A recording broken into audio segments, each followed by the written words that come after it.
तुम्ही बुलडोजरनं 1500 केळीचे झाडं कापून फेकली, कारण काय?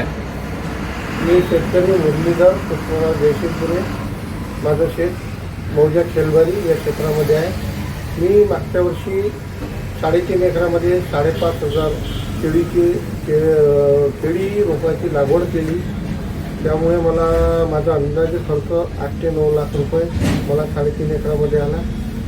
तर सुरुवातीला जूनमध्ये मे, जून आणि जुलैपर्यंत केळीचे भाव 1400-1500 रुपयाचे या दराने विकले गेले.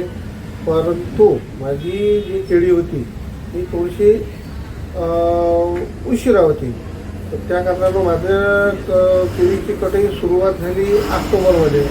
तर ऑक्टोबरमध्ये सुरुवातीला मला 600-650 रुपये भाव मिळाला. त्यामध्ये माझे जवळपास 3 लाख रुपयेपर्यंत वसूल झाले.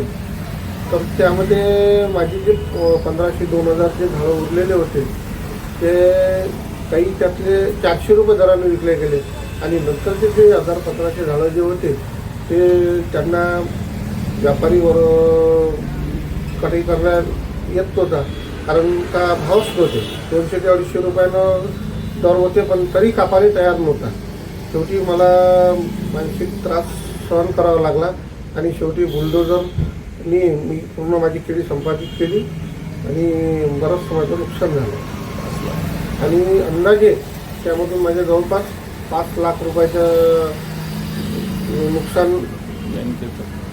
आणि म्हणजे मी जे केळी लागवडीसाठी बँकेचं कर्ज घेतलं होतं ते पण माझं आता भरण्यास असमर्थ ठरल्यासारखंच होते, कारण नुकसानच तेवढं झालं माझं.